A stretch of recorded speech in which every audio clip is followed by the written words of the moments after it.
Welcome to Inside Leominster. My name is Dean Mazzarella, Mayor of the City of Leominster, and thanks for joining us. We are still out of the studio as the new building is up, and now everything's getting moved from the former location to the new location, and it's going to take a while to get it all wired, but it'll be very soon that we'll be back live here for Inside Leominster. But we are here at the Veterans Center at the corner of Pond and Mary Ave. Richard Voutour is the director here of Veteran Services, and we are, we're like a fireside chat on this beautiful October day, and we're filming this on Wednesday to be shown on Thursday, again, until we can get back to our live programming, but welcome to the show. Thank you, Mr. Mayor. Thanks for having us. We're keeping our 6-foot distance here, and as we always do, and when we don't, we wear our masks here. But we are at the Veterans Center, and this looks a lot different than when I first took office 27 years ago. This looks like a giant living room in here. Yeah, they've done a nice job. We had a bunch of veterans help us, a bunch of the CTEI students help us, and we transformed it into a showplace for the state. And this used to be a bar here in this area, and you can still get a one-day liquor license if you need to, but I know you continue to rent it out for certain events, and we do a lot of baby showers, a lot of first birthdays, fifth birthdays, things like that.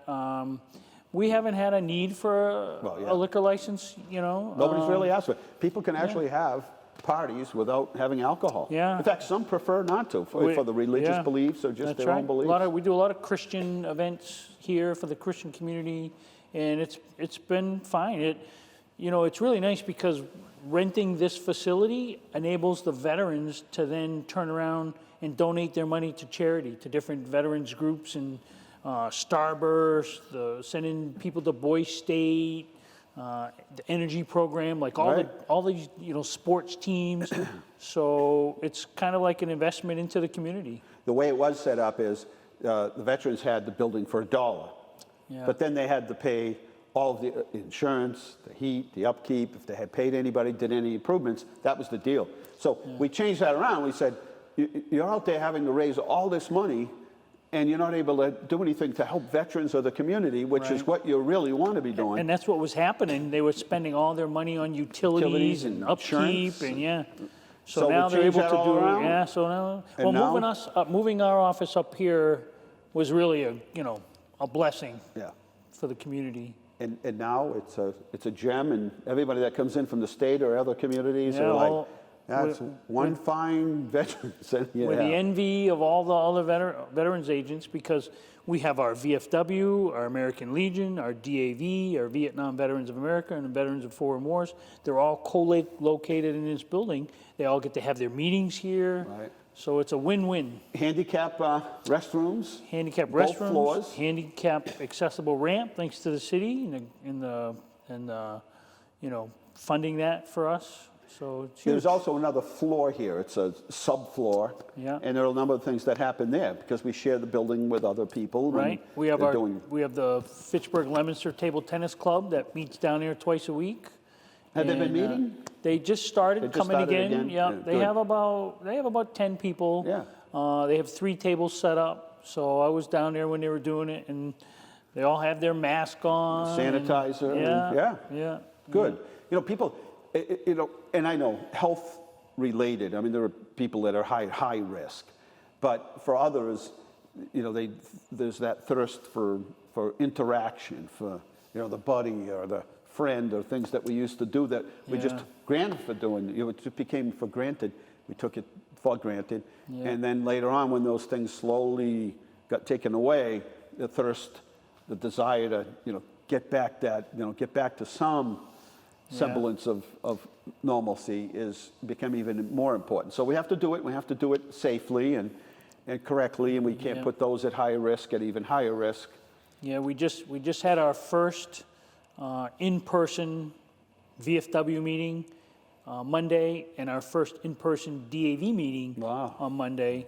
And last week they had a split American Legion meeting where they did half on Zoom and half in here. Wow, so they're starting to get back into and there's enough room in here to spread out. So there is, and you can see how the tables are spread out. They do one person per table. So yeah, that's really good. Now, one of the things, and we'll talk a little bit about some of the other veterans groups that are here, because every one of them does something for the community and very supportive. And I always say, every chance I get, this is a community where our veterans continue to stay involved, continue to give back to the community, stay involved, and be part of an overall community, and not just for veterans, but the whole community. Yeah. But we continue to talk about veterans benefits and how, no matter how much publicity it gets and how many times we talk about it, there are members of our community who could be receiving veterans benefits that are rightfully theirs. This isn't begging, or this is rightfully yours. Yeah, it's an entitlement. It's something they've earned, or their husband, if they're widows, it's something that they earned. And you should never have to make the decision between medicine or food. Right. And our program is designed to take care of them, to give them, that extra boost they need. We can reimburse all of their medical expenses. We can give them extra money for fuel, help them pay their rent, things like that. It's really a great program, and it's a partnership between the state and the city. Right. And the state reimburses us 75% of everything we spend out on that program. So it's a win-win for everybody. Sure is. And, so if you know somebody out there, there's a veteran or a veteran's spouse, widow, let them know, check with them. Say, do you get veterans benefits? And do you know that you qualify for them, that you're entitled to them? And the best way to do that is to call the Veterans Center, and they'll help you to find out whether or not you qualify for them. Right. So the big thing is you just have to have less than $5,000 in the bank and make under, like $1,800 a month, which is what's happening is most of our seniors, they're outliving their money. You know what I mean? Because they're living longer. Taxes are going up. That's not a dig. It's just reality. You know what I mean? Things are costing more money. Electricity is more money. So they're running, they're just outliving their money. So this is a great program to kind of supplement them. And the VA has a lot of different programs too. That's just one of the state programs. The VA has a program to help if you're in assisted living or in a nursing home on private pay. The VA has a program that'll kick in towards that program. That's called aid and attendance. We do a lot of those aid and attendance because we have a bunch of assisted living facilities. We do. In the area. So we do a lot of those claims. And it's not something you should try to do on your own. If you think this is an option for you, call us or come down and see us, and we'll take care of you. Yeah, you know how to fill out those forms. This is what we do. The city bought a program to help us fill out the forms to make it easier for us. So, so we definitely, I've been doing this 16 years now. Has it been that long? 16 years, yeah. August was 16 years. So I'm in running with John Richard, I think. He's number one. I think I might be number two now. Well, I'm moving for seniority here. Well, we've got a lot of tenured people here. Yeah, we've got Ray Racine down at the DPW, and Judy Sumner's been here since day one. You mean you have the record for veterans directors? Is that what you're saying? I don't think there was anybody. Victor Ledger was 27 years. 27. Yeah. Wow. Mr. Lanciani was 10. Richard Early was 10. Yeah. And but Victor Ledger has the 27 years. He's going to beat me. I'm not. I won't be here in 27 years. Right. I don't have any plans of staying there that long. But it's become. I mean, since the days of Victor Ledger, there are much more benefits. There's a lot more to it now. It affects a lot more people. Yeah. But Victor was sort of the poster child. He was the brand for veteran services here in the city, where he had cultivated that relationship in the community with, the same as what this office has done, right? But with another generation. Sure. Right? With Yeah. World War II. Yeah. I mean, he was dealing with people from World War I. He was, yeah. He Imagine certainly that, was, World War yeah. I, World War II, Korean War. Yeah. Now you're dealing with World War II, Yeah. Korean War, and then all the other conflicts. We get a lot of people that say, well, I talked to Mr. Lanciani, and he said to come see you. Yeah. So there's still people that, Oh, that yeah. go see Jim Lanciani. Oh, no. Yeah. And as you said, we have an aging population, and we're healthy, Yeah. and living longer, and so that means they're around. And so, I'm sure every day you're running across people that have been eligible for benefits for so long, and they're just coming into the building. I met with a young lady, probably 82, and she came in and she said, people told me that I'd be eligible for benefits, but I know that I'm not. And I said, well, let's see. Do you have any money in the bank? Oh, no, I don't have any money. I said, okay, well, how much money do you make every month? Well, $1,200. I said, you're absolutely eligible for benefits. You're easy. What? Yeah, so you just don't know unless you come see. Right. And it doesn't cost anything to come see, Right. you know what I mean? Just to check. That's right. Right. Check it out. And if you do, by golly, you're gonna, It's going to help you a lot. it's gonna help you a lot. Change your Think about quality it. of Think life. about it. Medicare Part B is $144.60. We can reimburse that to them, like a Tufts plan, $185. We can reimburse that to them. All prescription and doctor copays, we can reimburse that to them. Glasses with pre-approval from the state, we can reimburse that. Dental work, we can reimburse that at a certain percentage. Amazing. So it's huge. It's life-changing. Yeah. Yeah. Amazing. Well, that's just an incredible benefit. And again, they're entitled. That's right. They earned it. This is not something. They earned it. And so you're watching Inside Leominster. My name is Dean Massarola, Mayor for the city, and Rick Voutour with 16 years here at the Veterans, as the Veterans Director here in the city of Leominster. He has a lot of ties to the state, a good working relationship, and a great staff here. Let's talk a little bit about the fact that once you got this sort of running so smoothly, other towns had asked, hey, it seems like you guys got this thing running really smoothly. We're doing it, but maybe not doing it so well by part-time here and there. Can we work with you to form this consortium that maybe will Right. help all of our veterans? So we recently, probably going on 4 or 5 years now, we've taken over Lancaster and Sterling veteran benefits.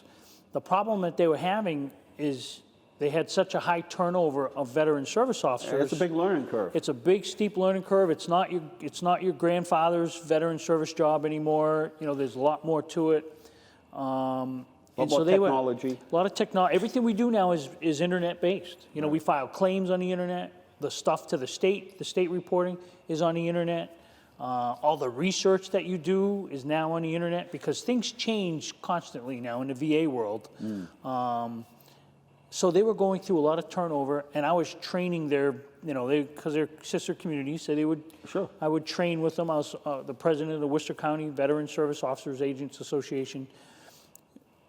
So this changeover. So finally they came to us and said, hey, if we pay the city, can you take over the benefits? So we've done that, and we've hired another part-time person with that money because there's no way we could do it without another person. Right. And that's been working really well. Normally I do a half a day in Lancaster and half a day in Sterling. Both of their senior centers are currently shut down because of COVID. But we still do, they can come here. We do things on the phone. I do home visits. So, but it's been working out very well. They're very pleased. We're taking good care of their veterans.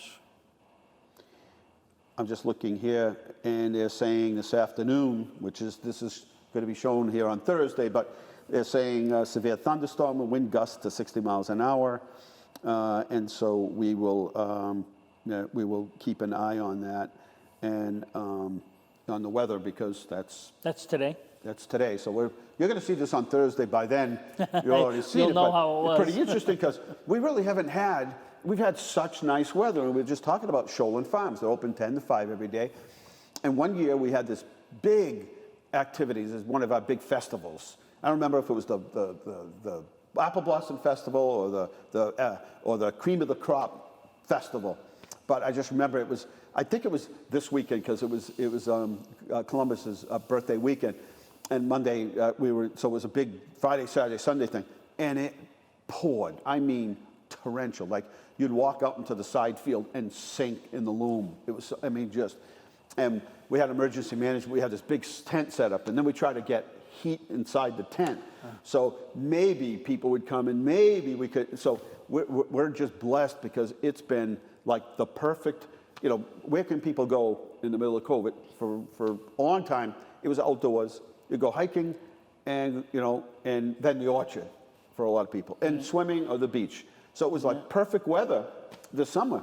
And we've had a perfect fall, and it's been busy up at Shoreland Farm. So we have another, so today's a good day, tomorrow, and right into the weekend, it's supposed to be nice weather. So get up to Shoreland Farm, support them. This is, if you live here in the city, it's your farm, it's your backyard. You own it, and it's just one way to support it. It's you know, the city owned, but they pretty much run everything through their nonprofit. So they pay for 90% of everything that happens up there. They pay for it. And it's all, again, they have a couple of full-time employees, but it's a big operation. And it's volunteers. They have so many volunteers. But they're getting tired because they've been working. They've had busy weekends up there. Yeah. So McGowan's are ready. There's plenty of apples to pick off the trees. So they're open 10 to 5. And again, remember, the money that you spend there is money that they need, and they lost a couple big festivals that they had that were really income for them to continue to run those fairs and festivals and to run the whole farm. Yeah. So they made it easy for you. Just be open this day at this time, the next day at this time, Friday and Saturday with it. Now they made it easy. So it's like you're open every day, 7 days a week, 10 to 5. So I'm going to get up there. If it's not today, then it's sometime Well, you better get up there before the storm. Weekend. I know. And so, and the reason I brought the storm is because we've really had good weather this year, and it's Well, we need the rain, though. We totally need the rain. Yeah. We do. And but downtown was beautiful. All the flowers out here. We just got through landscaping outside here, between here and the senior center. Yeah. And it's coming together. I feel, you know, even we had our department head meeting this morning, and you know, as far as city goes, I mean, it's been obviously been a struggle. It's hard to. You know, my new word is pivot, right? Adapt, pivot, do what you got to do. Overall, as you were saying, might be less people physically come into the building, but you're still servicing them only in a different way. And for us in city government, we didn't miss a beat for the most part. We didn't, you know, our projects are a little ahead of time. We didn't back off anything. We didn't put the brakes on and say, oh, we can't do these things because of COVID. We opened our pool. A lot of my peers, they're still not working. Down. They're still not working in the office. I was in one of your veterans' offices not long ago, eastern part of the state, and you had a call to get into the building, if they would let you in the building. Yeah. And places, it was senior center and veterans, shut right down. And I didn't realize that. There are still town halls shut down. Yeah. So we do it safely, and the employees, all the staff members, everybody's working as a team. Everybody's working hard and finding other ways to be able to deliver those services. And I know people have called and said, I mean, a lot of the calls we get during the day is, are you open? We're like, sure, we're open. Like, no, can you physically get in the building? Yeah. We're like, yeah, you can come on in. And they're like, oh, because we do work in other places and you can't get into the building. And I'm like, you can't get into the building. Yeah, sometimes we have people waiting outside and they never try the door, and then they call the office, and it's like, just open the door. Yeah, just open the door. We're actually open. So Rick Voutour is my guest today, and you're watching Inside Leominster, and he's the Veterans Director now for 16 years. And talking about the evolution of we're going to bring you down when we close the show out. We're going to show you those families on the far left-hand corner of where we're sitting, and it's all families who had multiple sons and daughters serving during war times. Yeah. And unheard of, unthinkable. Yeah. We're in the rest of the pictures we're having. We had too many pictures.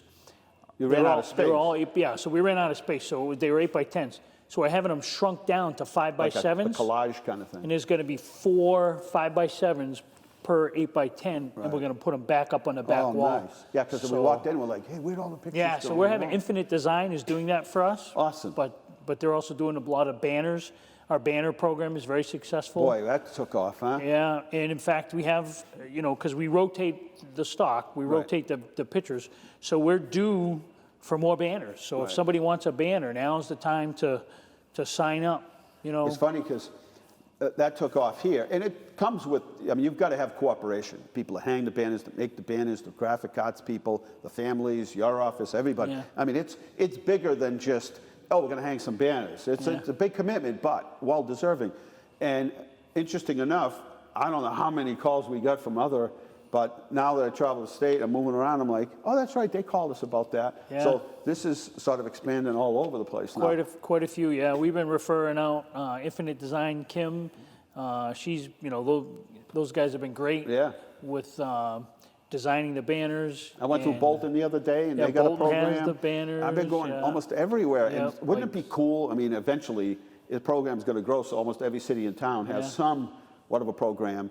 I even some small town the other day, and they have small band. I mean, they didn't have the the funds to do it, but you know, they maybe have 10 or 15 up. But I'm sure the program will grow. But imagine throughout the state, seeing an entire every community has a banner program. Wouldn't that be something?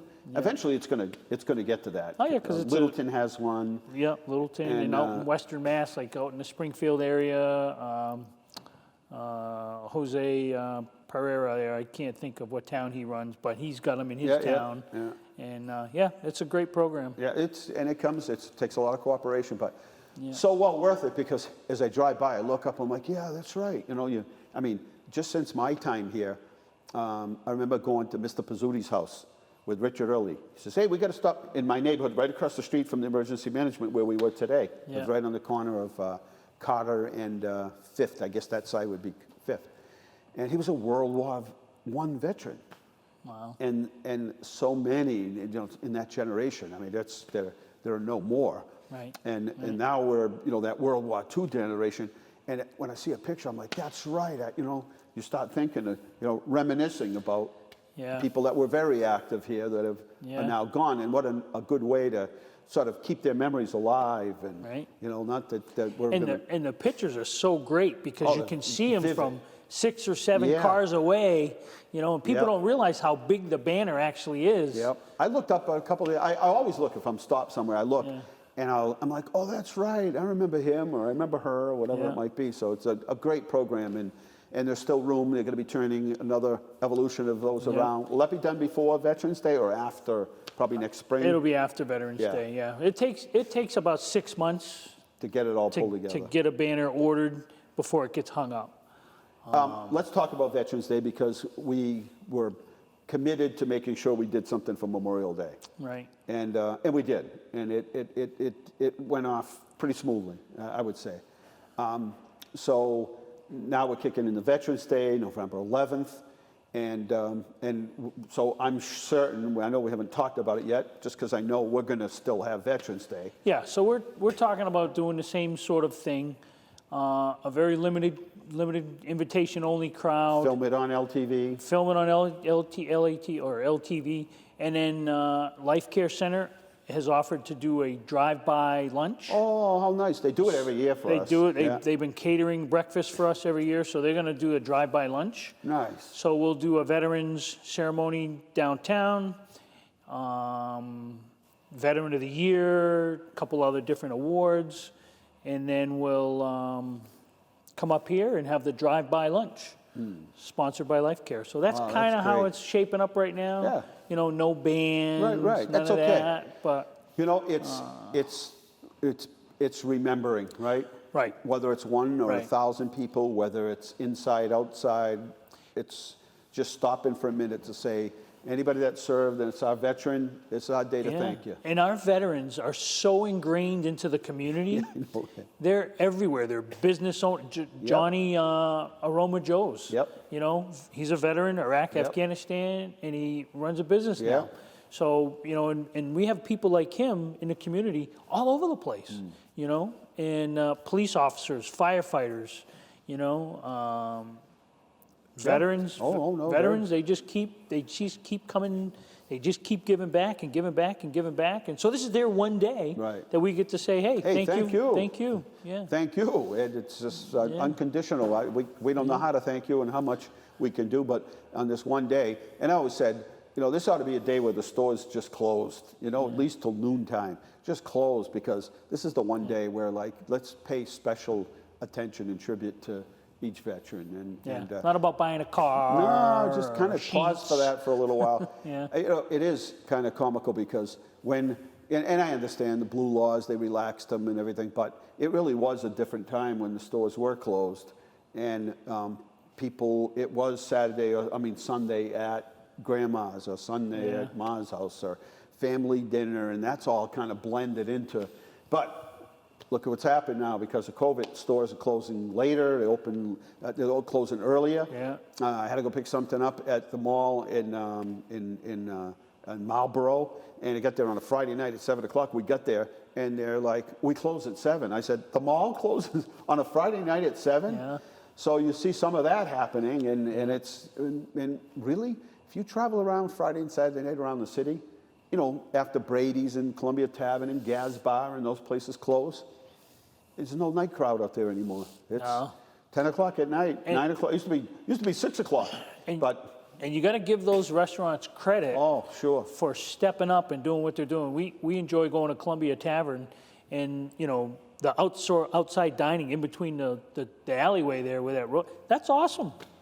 You know, so you got to give these guys credit for the street dining. It's a lot more expensive for them to operate that way, but they're giving it heck. And Christina's and all of them are really hung in there. We're lucky. I know I was in Arlington the other day, and you know, they have a lot of ethnic restaurants, and you can see some of them didn't make it through. You know, there's some empty storefronts or people that, you know, won't be returning, although there's still quite a few that are hanging in there.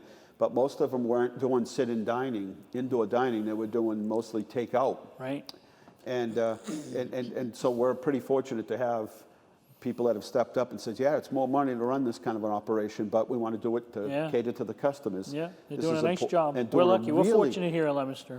You know, I took a group out to one of the restaurants, our staff, and we went down and kind of celebrating birthdays, you know, every so often. It's like, okay, instead of each day, let's just, you know. And we went to the restaurant, and they're like, oh, we can only have 6 to a table. And I was like, what?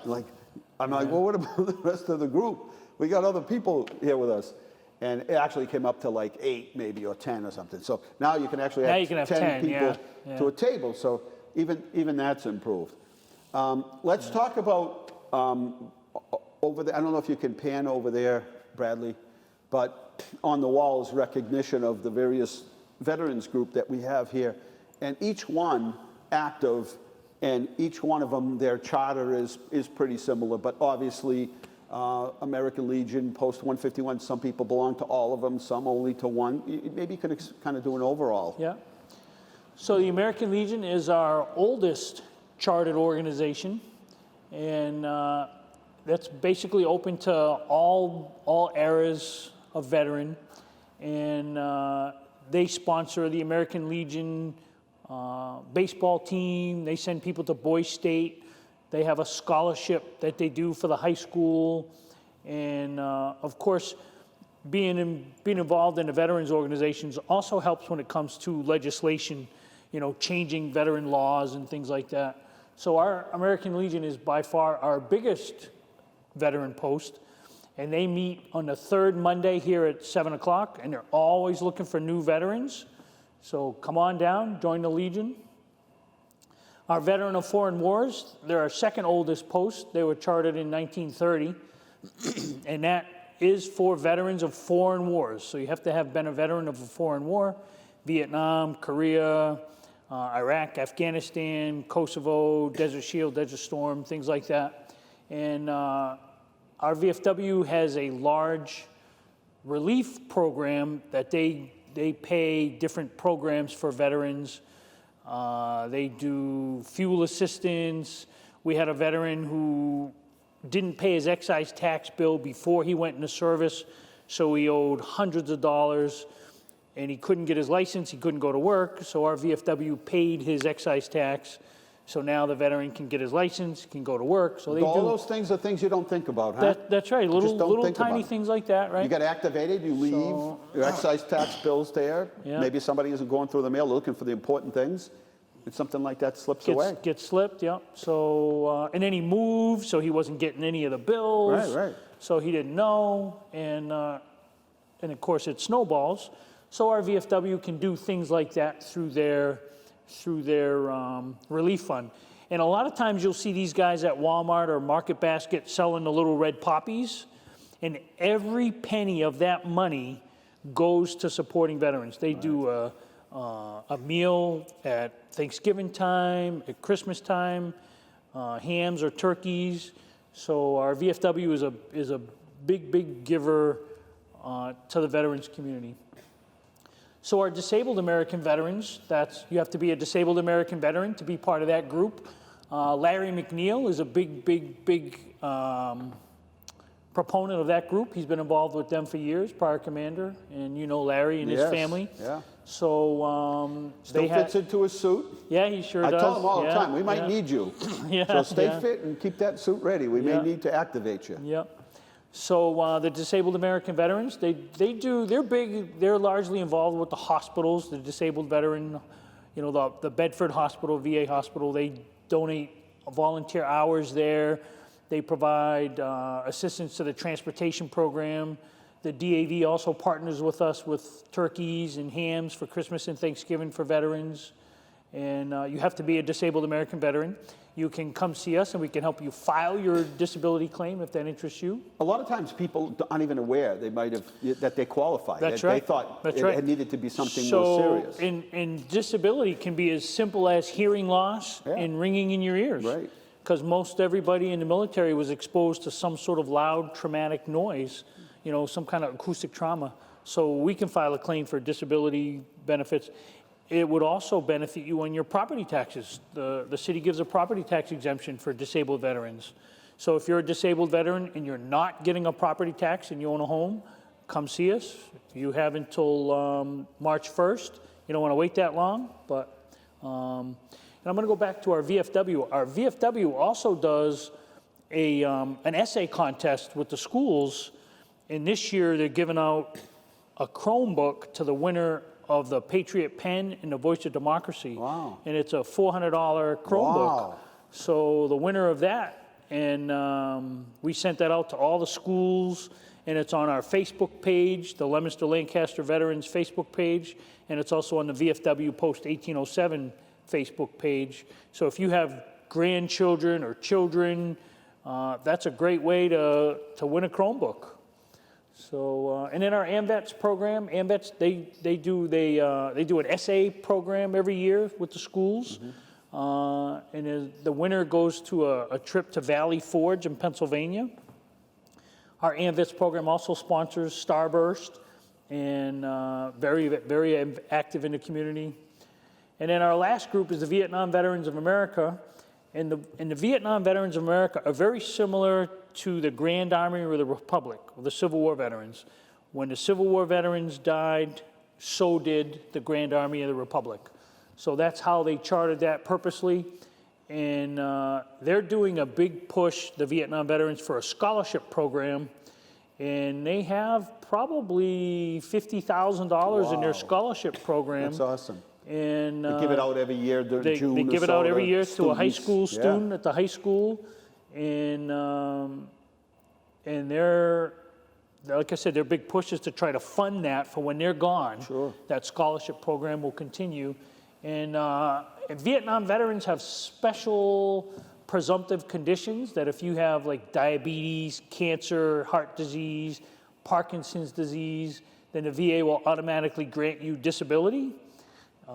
So that's huge. So if you're a Vietnam veteran that you have some sort of Agent Orange exposure and it's automatic, it's considered presumptive if you served in one of those countries, Vietnam, Thailand, give us a call, come see us. We'll take care of you. All right. I don't know how many minutes we have to go, but we're building a new Ltv Studio, which I think you're going to love. I got to see a little preview the other day. Also, LTV was there for the concert. We couldn't have Johnny Appleseed Festival. We couldn't have the Starburst. So they did pre-tapings of some of the bands and talent that would have been at Johnny Appleseed Festival. And that will be superimposed with some old pictures of both Starburst and the festival? Is that how it's going to work?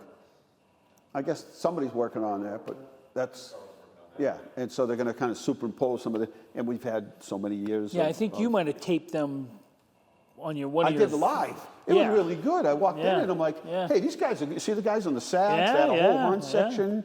Well, they always have great bands. They always have great bands down there. Montequillo. Yeah. And they always do. They're great talent. They're all from around here. That's the best part. We have so much talent. So, a school committee the other night, we had a good school committee meeting, very good, very positive. Superintendent or staff putting together a little bit different. The original A and B week was you go to school 1 week, 5 days, and you get the next week off.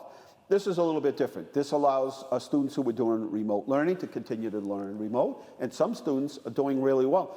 I was saying at the department head meeting this morning, I could see America now expanding off of that. So a student, remember a few colleges had online learning? Today, most students who get their MBA are actually getting it online. So there are a number of courses I think that you can take and take online and do very well with. And then there are times when you need to be interactive, right? But think of the future. You could have former presidents, you could have astronauts, you could have CEOs of these giant companies. You could have, the higher, stockholders of, investment companies. They're speaking, business owners speaking, students that are interested in starting a business, a small business could have speakers, kind of like a podcast, but actually visual. So every kid in America, regardless of where they are, can have a chance to listen to that and watch that speaker and get course credit for it. Yeah, I've probably had 5 conferences virtually so far since this started. We just did a big one on mental health. We have another one coming up on Gulf War illness, and they're all being done virtually, and they're doing a nice job with them. Yeah, they're doing a nice job. Some students are, some people can focus and that's fine, and other students can't. Right. But maybe this is the beginning of more options for our students to learn the best way that they can. Yeah. And I say this all the time. I had a college professor, and I took every course he taught, whatever it was. He was just remarkable. He really, I was always interested in history, but it really took off after he exposed me and us to history. But there are a lot of people that have that ability to entertain and educate, right? Isn't that the trick, right? Keep the trick. Mr. Rogers, trick, what did he do, right? It's a TV show, and there are a lot of them. There are games today. And what do?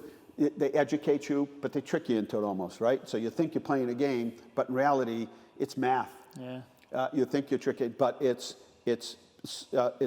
building an erector set, so to speak, but you're doing it through this game, right? It's visual. When I got on one time and somebody says, remember playing pinballs? I'm like, yeah, I used to go Putz bowling alley all the time. We'd play pinball for hours, right? Spend every last cent. Check this out. They had sort of the online version of it.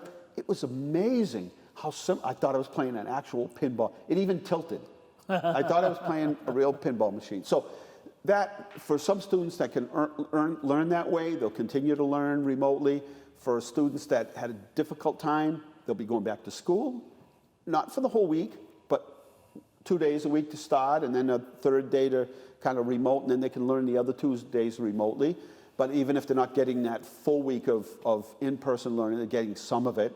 And then we're going to open the Boys and Girls Club for those parents, and again, we'll take it, with the most, as needed, but most needed, and we'll take that in that sequence for those students that are home. Their parents have to go to work. There's a working class, middle class community. They have to go to work, and their kids are home alone, and they'll now have a place to safe, supervised environment to get lunch.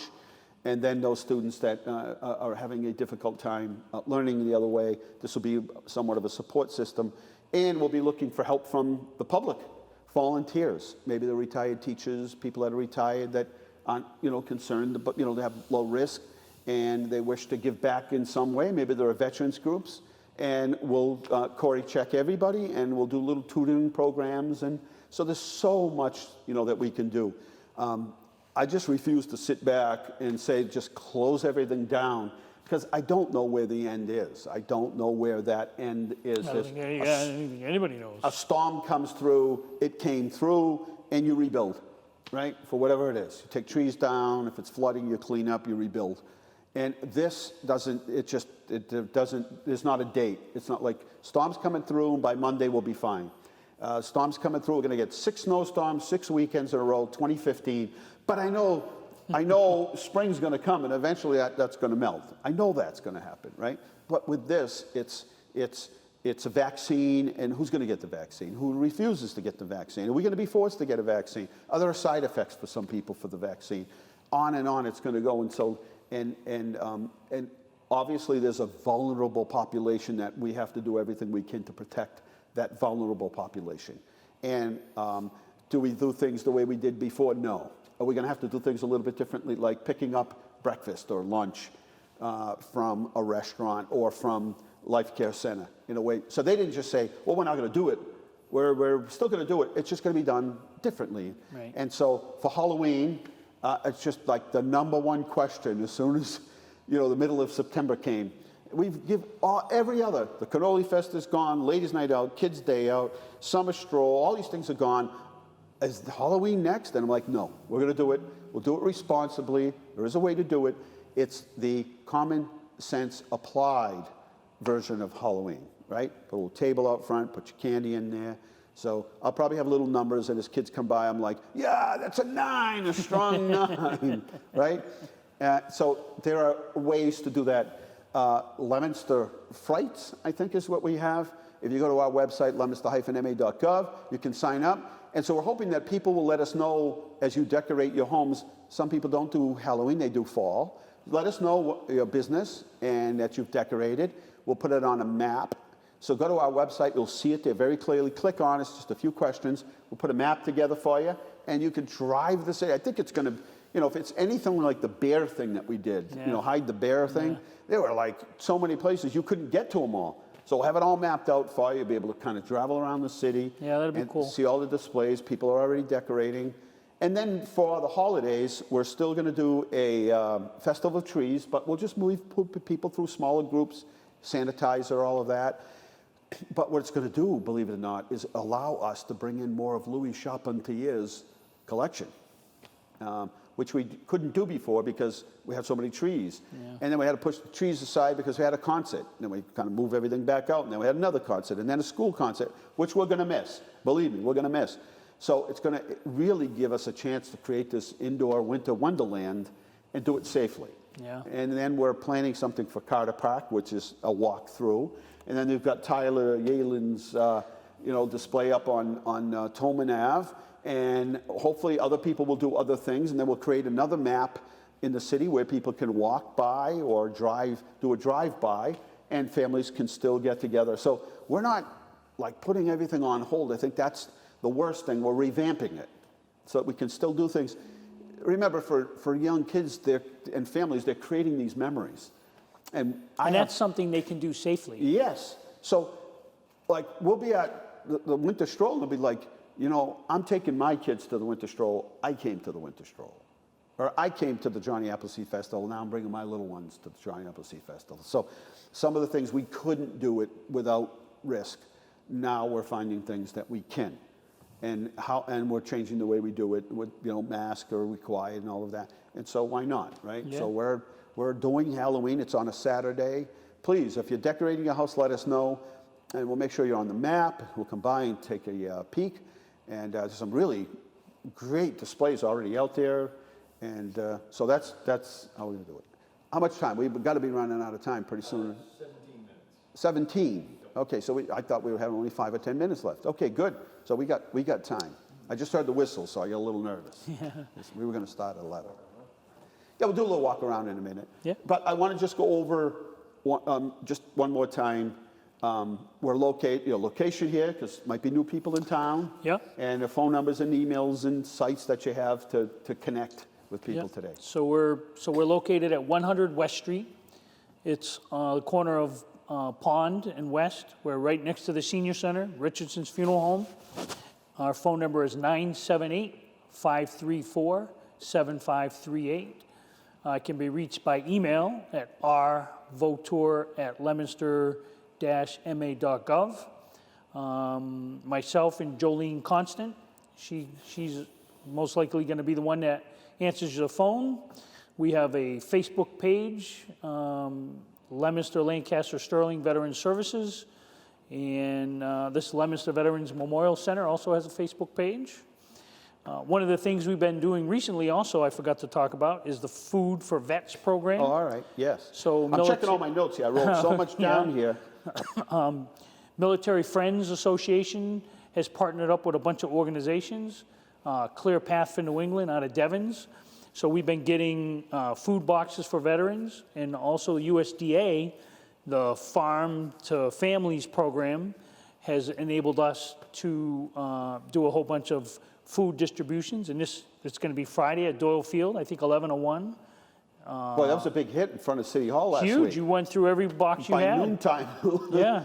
No questions asked. If you need it, show up. This is one of those programs. You're not going to show up if you're all set, right? If your things are good in your family, but you are going to show up if somebody else needs help. You're going to take what you need and share the rest. And right? everybody has to eat. And they did, yes. And everybody has to eat. Oh my word, do we have to eat? I am amazed when, conservative, you call me cheap, whatever it is. When I go to the grocery store, I am amazed. I don't know how young families with multiple kids. How many kids in your family?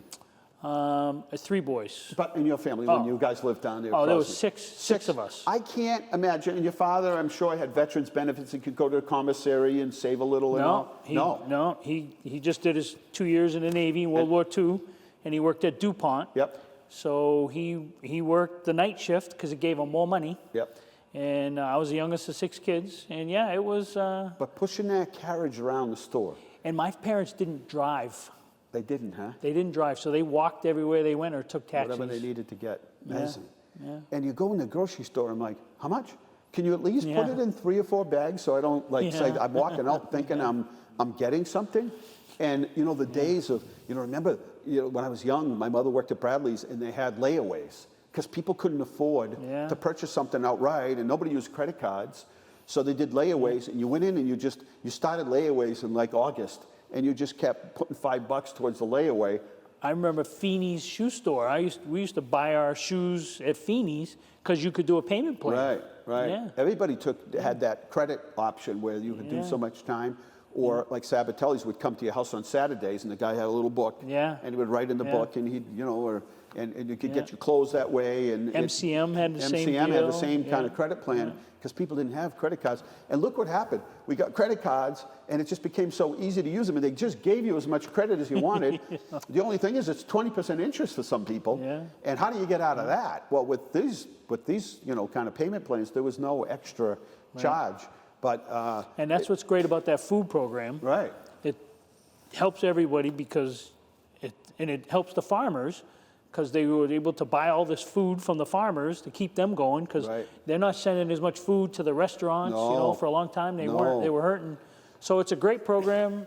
Doesn't matter who you are. If you want to eat, show up. Yeah. So it's going to be this Friday. Friday, I believe it's 11 to 1 at Doyle Field. Do you think they'll bring more this time based on the fact that last time I they were think wiped so out in no because time? yeah, and it's another week, so the stuff you had is already gone. Well, you shared it. That's the other thing. Don't let it go bad. If you need to share it with neighbors or whatever, by all means do. And it was much more. At first, we thought it was just milk and cheese.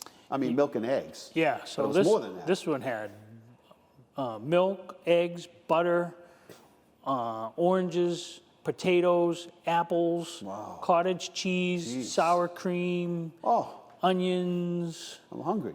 And I know, and it's something it's else. Sour cream. Everything tastes better with sour cream, right? Probably 1 million calories in it, but boy, it's good, right? A baked potato with sour cream on it. Oh, that's the best. So you're watching Inside Leominster. My name is Dean Mazzarella, Mayor for the city, and it's a beautiful day today, and it could get some, if you're watching this on a Thursday, you're probably going to say, what's he talking about? But some winds, so it'll be yesterday.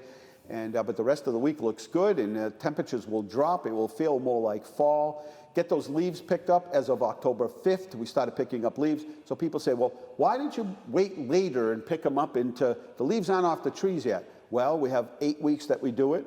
And let me tell you, we get into November and we're not sure. Like, we do it October, November, but we're not sure. And so we've had years where people piled all the leaves out on the curb, and then we got a snowstorm that night. So guess what? So you pile them out on a Sunday because you clean your yard. They don't pick them up till Wednesday. Plows came, pushed everything. It's just a complete mess. We try to get back to cleaning up. That's a huge expense. Everything froze, and then it's a mess. So we know the best time to pick up leaves are October and November. It's not just leaves, it's yard waste. So the reason that we don't go into into December is because sometimes we get, look at last year, we had back-to-back snowstorms. Yeah. I remember a storm a couple of years ago on Halloween. Halloween, that's the one that leaves were still on the tree. Yeah. And the snow hit them, extra weight, took all the trees down, took the grid down, but it didn't stop us from Halloween. That's right. I remember the snowflakes, literally, they were wet because it was on the wet side. Yeah. And that stuck. And there were these giant, giant snowflakes. And they were coming down, and it didn't stop the kids. They were completely covered with snow, their hair, everything. But we had it, and it ended at Carter Park. Kids went in, went through, and then, clearly, I mean, it was starting to pile up, so they went home. But nothing stops Halloween in Leominster. Nothing. The last year's storm, remember, they cancel Halloween. We got to cancel it. We had 1,000 kids at the mall. And then what we did, we postponed and moved our date. We had an even bigger response downtown. So we do this parade, and we go all the way around, and I just remember being downtown, looking way down by C&M, and the kids were still coming out of the parking lot. There was just so many people. And we weren't sure moving the date, but yes, so we are having Halloween, regular hours. I think it's like 6 to 8. It's going to be on a Saturday. Common Sense applies. That's the theme of the theme of our Halloween activities. There will be no parties. We're not encouraging indoor parties. We want kids to get out and wear your mask and keep distance when you can. Families stick together so they can, right? And when your kids see you adapting, it's a good lesson for them when they see you're adapting and seeing that you haven't canceled things, that you're doing them safely, and you're still creating memories. They'll remember that 20 years from now. They'll say, you know what? My parents didn't, but they did it right, and they didn't cancel it. We had a lot of fun knowing, the circumstances that were out there, and that's what we're hoping here. So. A couple other things. They are taking the railroad bridge down on Route 2, so work continues. Last night, the jackhammers were going, I mean, these aren't jackhammers, these are rock pilers.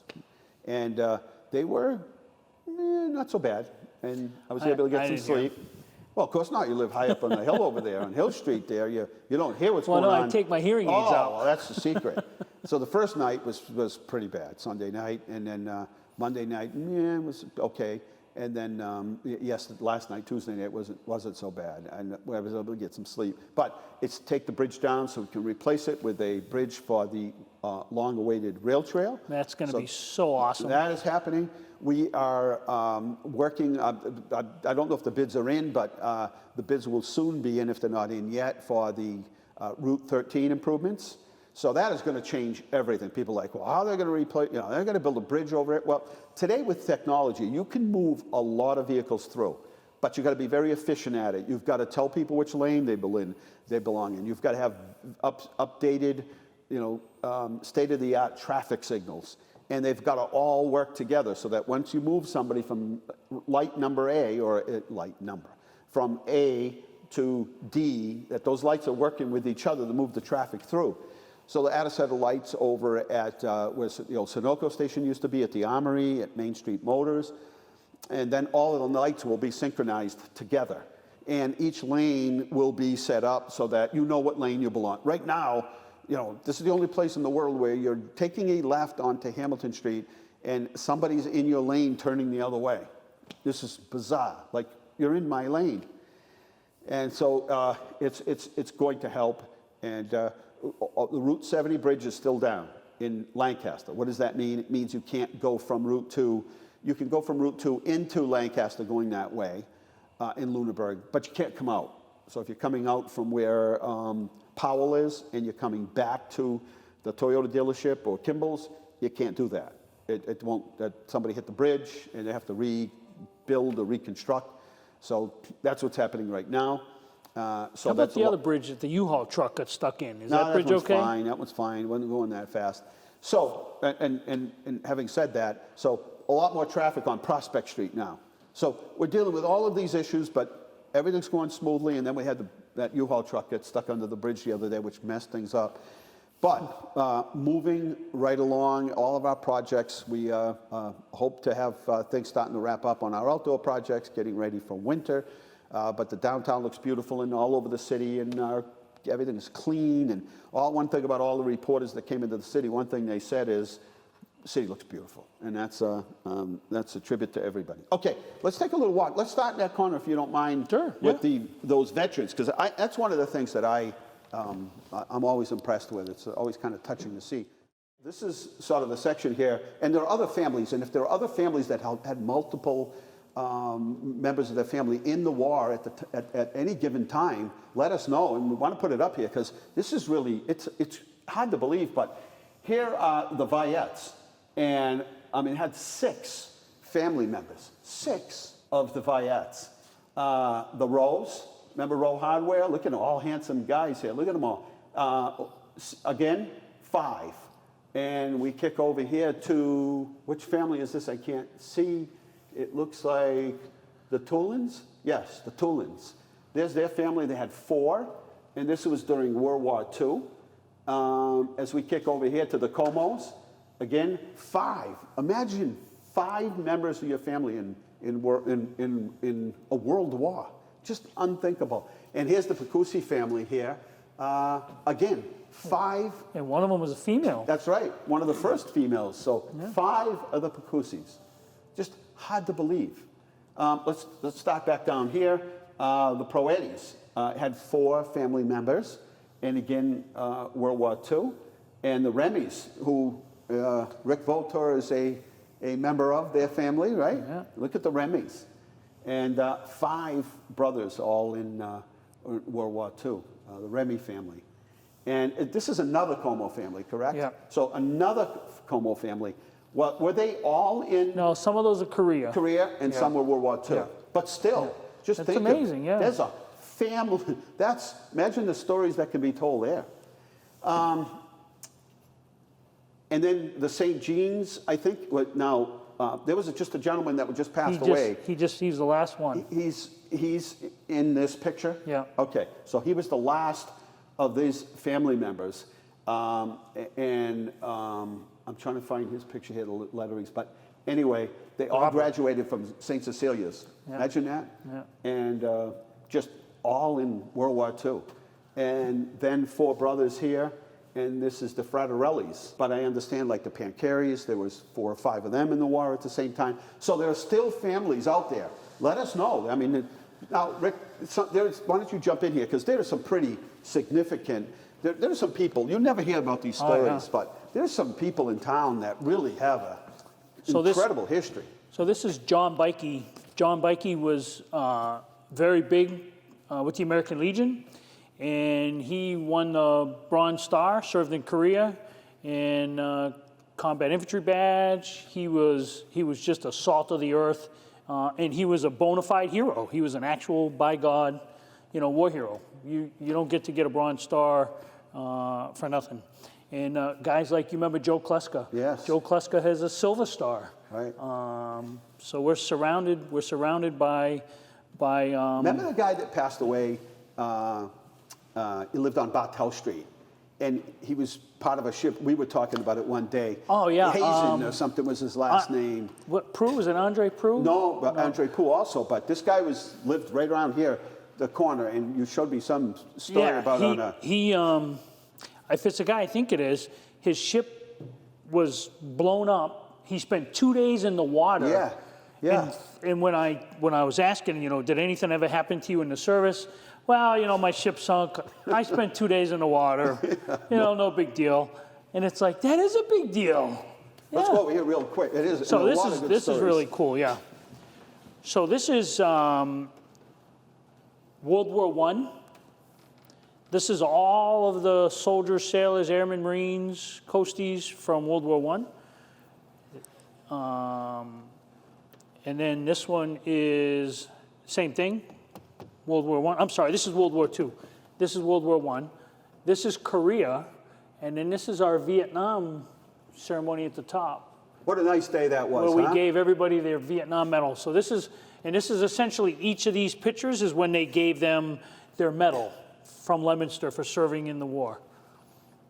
What a So, day that was, huh? I mean, yeah, that it was was pretty, that was quite a moment to Yeah, it see was everybody amazing. come together. Because a lot of them had to come, you had to pull them here. Families had to pull them Yeah. here because they just don't, you know, they're pretty, Right. you know, Right. humble. And, Right. But pretty amazing. So here at the Veterans Center is a lot of the history. As Rick said, they're taking all the pictures off the wall and they're sort of bringing them to more of a collage, smaller pictures so we can fit more pictures up. But thank you for the job that you do. Thank you, Mayor. Thanks for having us. Making veterans first here in the community. We talk about Veterans Day. It's Veterans Day every day, as well as it should be. It's high priority, whatever it takes to assist them.